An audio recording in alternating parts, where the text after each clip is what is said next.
Okay people, so with every passing chapter of Jujutsu Kaisen, especially following the Shibuya incident arc with this new Zenin family situation and all of that jazz with chapters 138 and 139, it just continues to reaffirm the idea that I am 100% really on board with, that Jujutsu Kaisen will never be the same again. It is just turning into something totally different, a different animal altogether. The Zenin family with Megumi Fushiguro, understanding more of just how rotten these people are. They're kind of very reminiscent to a certain degree of like the Zoldyck family from Hunter x Hunter, but they're again just all selfish bastards. And then on the other side of things, the flip side, Yuji Itadori, kind of almost the most lonely he's been in the entire series since it started. He really at this particular point only has one person on his back right now, and he even knows that at this point there's no turning back after what has happened in Shibuya with everything that Sukuna forced him to do. So just mind-blowing stuff, and we got a lot to talk about with the last two chapters of Jujutsu Kaisen 138, 139. Without further ado, people, let's talk some of that Jujutsu Kaisen greatness. No matter how you feel, get it done. No matter how you feel, get it done. No matter how you move, get it done. No matter how you move, get it done.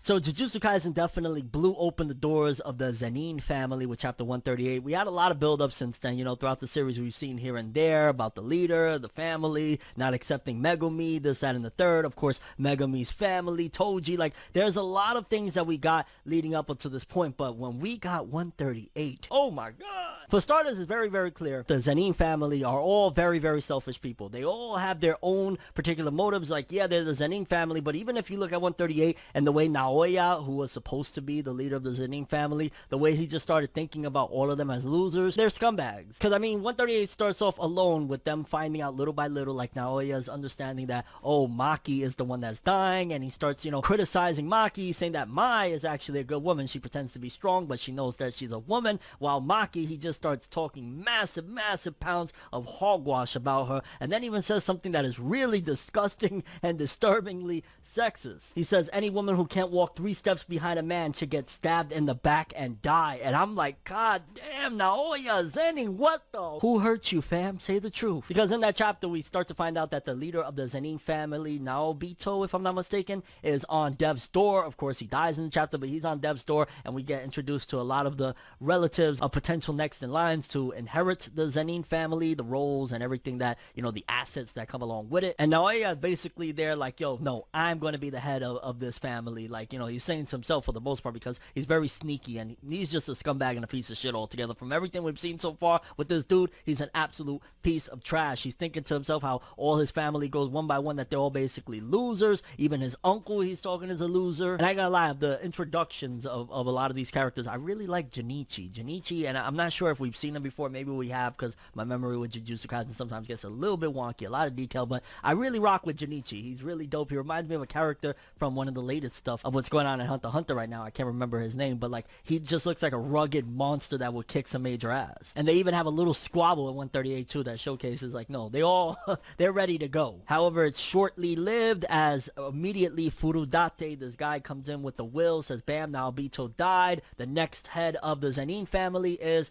Naoya. He will get all the assets, everything, and if they decide, Junichi and them, that he can even have all the roles and everything is his at that particular point. And for a moment there, Naoya was probably like, yes, it's all mine, finally, the prestige, everything. And then Furudate immediately shits all over his dreams, because in the will following that, it basically says that, however, if Gojo Satoru is incapacitated or dead for whatever reason, not only is Megumi Fushiguro supposed to be put into the Zenin family, he's welcomed in, he's to be the head of the Zenin family. And right there, that just shocked everyone to their core, but especially this Naoya guy. He's quickly becoming a very interesting antagonist, to say the least. Like, I don't know how big his role is going to be, but he's a scumbag. He really wants to rule the Zenin family, and the fact that Megumi Fushiguro was a monkey wrench in his plans got him going ballistic. And it really makes me wonder how the politics of this all went down, right? Because you got to imagine that a lot of this had to do with Toji. He wanted to make sure he set things up for his son, and at the same time going back, he probably figured when he set this deal up with Naobito of like, yo, bam, don't worry about it, you know, you're the head and all that shit. However, something happens to Gojo, you got to let my son in. And at the same time, he was hunting down Gojo anyway, so bam, he was basically going to make it that his son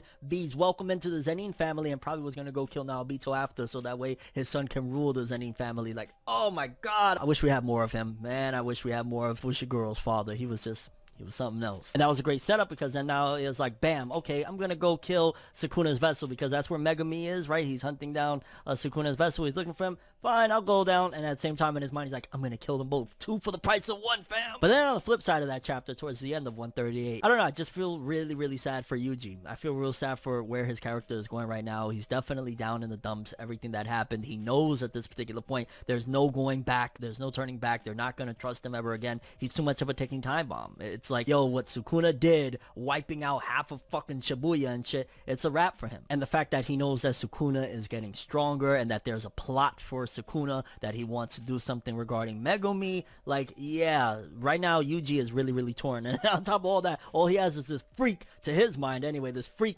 Choso that keeps calling him brother. That's the only person next to him. Everybody else that he really loves and cares about is either on death's door, in his mind, dead, sealed away, just not there. And Choso's even like, yeah, you know, you killed my brothers, but it was a misunderstanding, fam. Like, it's cool with me. I just feel like Yuji's in a really, really dark place. And the way the structure of the manga is going, like I said, things won't be the same. It kind of, to give you an example, it almost feels like go to Tokyo Ghoul towards the end, where Kaneki was with the Enteku shop for the longest time, and then towards the end of it, he's just bam, now he has to go off on his own, and he's doing his own thing. And that's kind of where it feels like it's headed with Yuji. The fact that, again, he has to be like, you know, there's no going back. He killed too many people. Then going into 139, I mean, a good chunk of the chapter, maybe like the first 5 or 10 pages, was you see Yuji having curses chase him, leading them to Choso so that Choso could take care of them. But then also Yuji is taking care of curses as well, showcasing that he's no slouch and he's gotten strong himself. Even Choso knows, like, yo, everything from his tenacity, all of it, like, Yuji has grown a lot. And I can't wait to see when this is animated, seeing that Yuji now has the scar over his face. You could definitely, it's very noticeable at 139 now, and I'm like,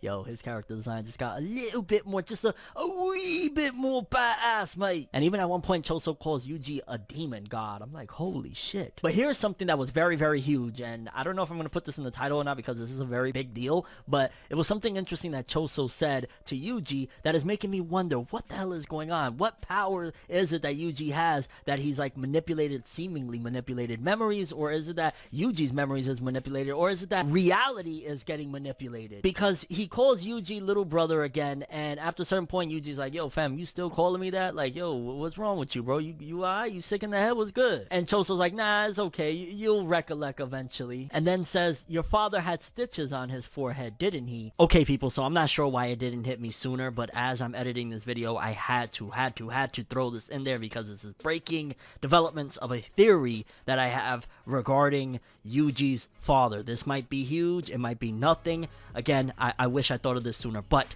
what if, because Choso says your father had stitches on his forehead, right? Doesn't that seem very similar? Who has stitches on their forehead? Oh, that's right, Geto. Geto is not actually Geto. He's actually Brain-kun, aka we now know that he's Noritoshi Kamo. What if Yuji's father was infested by Noritoshi Kamo, or Noritoshi Kamo essentially would be Yuji's father, and that would be the same situation with Choso? So when Choso was saying that we have the same father, or essentially that we're brothers, it's because Noritoshi Kamo, aka Brain-kun, is both of their dads. Again, maybe I'm reaching to the stars with this one. Maybe that's what he was referring to. Maybe it has something to do with Brain-kun, aka Noritoshi Kamo, aka the person that is, or the thing that is possessing Geto at this particular point.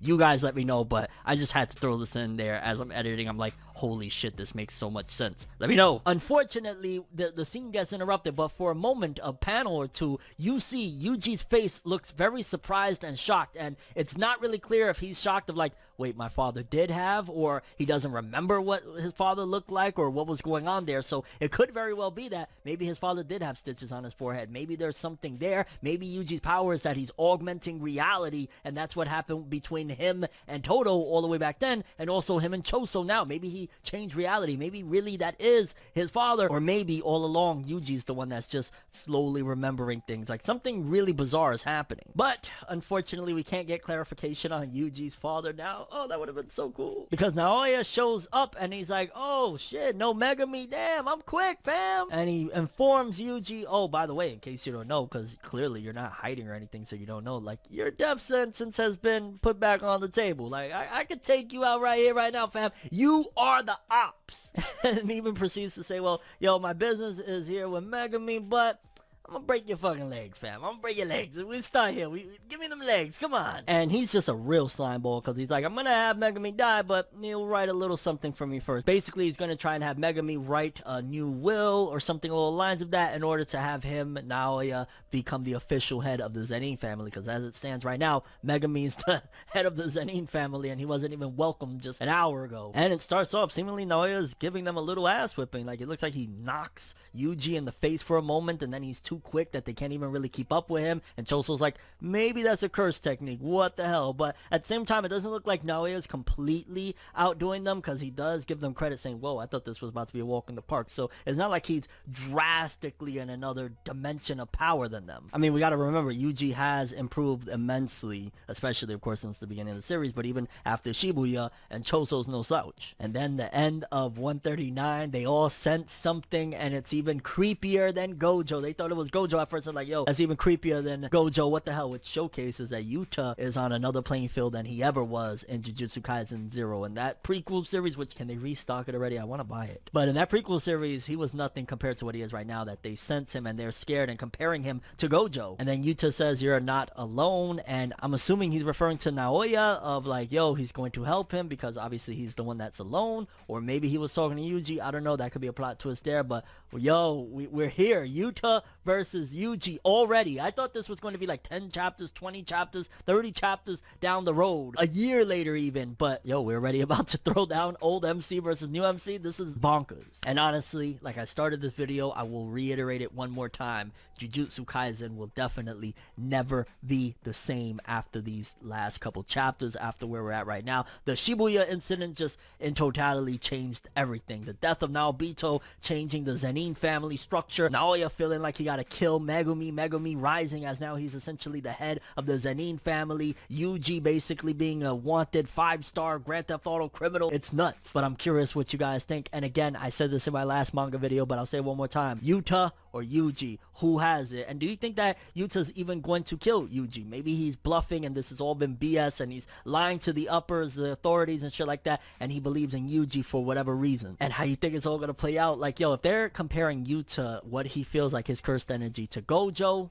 this is no joke. And your overall thoughts and expectations for the Jujutsu Kaisen manga with chapter 140 and beyond. Oh my god, I can't wait. But that's all I have for this one. Thanks for watching. Hope you enjoyed. If you liked anything I had to say or enjoyed the video, drop me a like. I'd greatly appreciate it. And if you want more from me, make sure to subscribe. Follow me on Twitter, Instagram. Hit that bell to get all notifications. And if you want to follow any of my other social media, links in the description below. I'm ForneverWorld, and as always, people, have an awesome day. And remember the golden rule. Anime and manga for life. Bye. Have an awesome day. Peace in.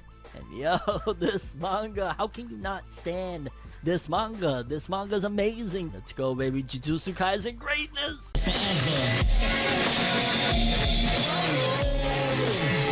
You are